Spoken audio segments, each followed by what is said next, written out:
did what they had to do to beat Pitt last night, which, I mean, Pitt had beaten them 5 of the last 6 times they'd faced off. Mm-hmm. So do what you got to do. Yeah. Right? A win is a win is a win. Capel does well against UNC. Surprise. We don't have to go down the whole Capel family history with UNC. We don't have to do all that. Score was tied in the first half right up until the final seconds when RJ Davis hit a 3 to go into the intermission ahead by 3. That to me is kind of important, right? Because I want to see how teams react, particularly top 10 teams in the country react. You don't want to say that teams can turn the switch, because as soon as you say that, people get real upset. Flip the switch. You don't want to say that, but you do want to have another gear, right? You do want to have all right, we're playing okay, but it's time to get serious gear. And they had that. Came out in the second half, blew them out. And blow them out might be a little aggressive, but one-handedly. The big 3 for Carolina, and to their credit, it's becoming like a big 4, maybe a big 4.5. 5, maybe, on a good day. RJ Davis, Armando Bacot, Harrison Ingram.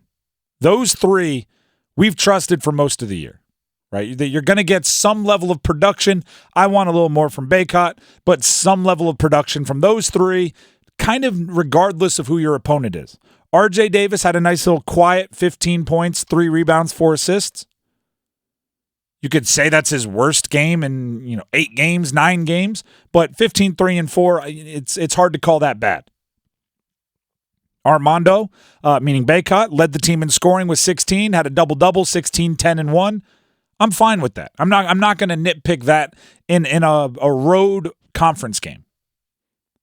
Harrison Ingram is the interesting one of the big 3. He continued, what I'm calling it is he's not a... my 8th grade science teacher is going to be happy with this reference. He is a liquid, meaning he fits into the container that he is in. You know what I mean? Mm-hmm. He's not a solid. You don't have to make a piece that fits him. He's a liquid. He fits into whatever you need him to do. He had 15 rebounds last night. 7 points, 15 rebounds, 3 assists. I don't think it's a surprise that after the game, Hubert Davis emphasized rebounding as the difference in the win versus Pitt. One of the things that we talked about is, you have to win the battle in the trenches. That's the rebounding, the loose balls, boxing out, those things. And I thought we were really good on that tonight.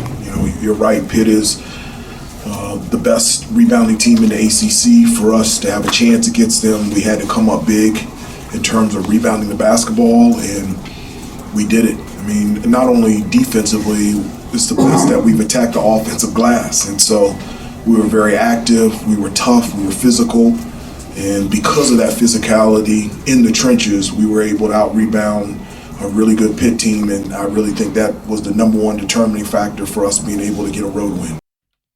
First of all, he could have taken out "we" in a lot of those sentences and just put Harrison.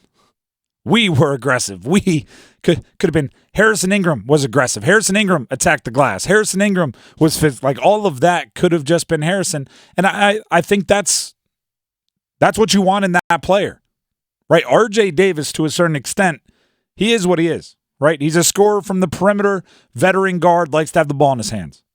Armando Bacot, to a certain extent, is what he is. He's a double-double guy. He's going to play down low. He's going to be crafty with his footwork. That's what he is. But what happens when the game calls for something else?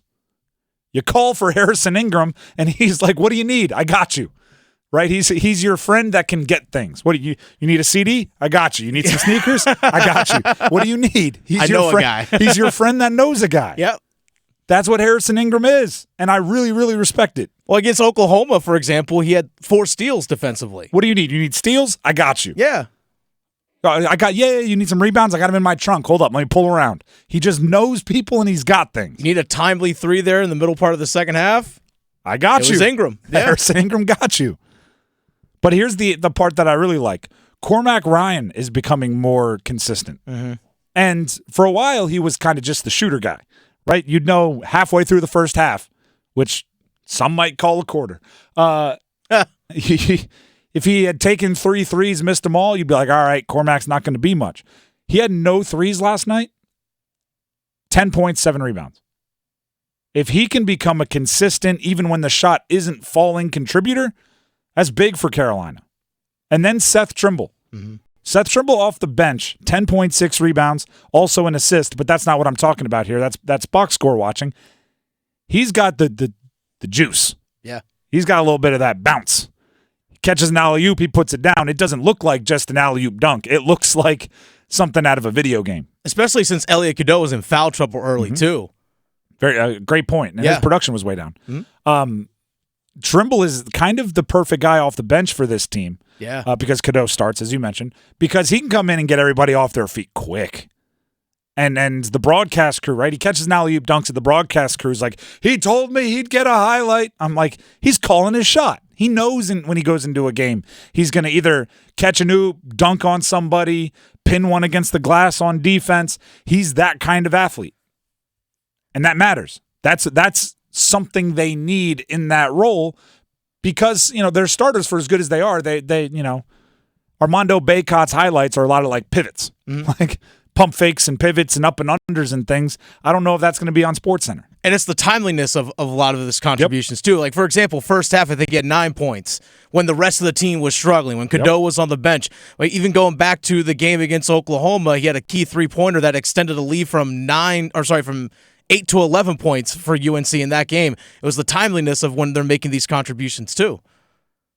If those two guys, Cormac Ryan and Seth Trimble, in addition to the big three, in addition to Cadeau, who needs to get going. Don't discount Jalen Withers either. No, I thought he actually did a good job yesterday.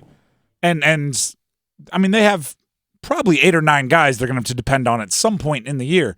But to me, if those two guys can become like nearing double-digit scores, kind of regardless of the flow of the game, that takes a lot of pressure off that big three and allows them to play a bit more free-flowing. Because, again, my player of the game was Harrison Ingram. He had 7 points.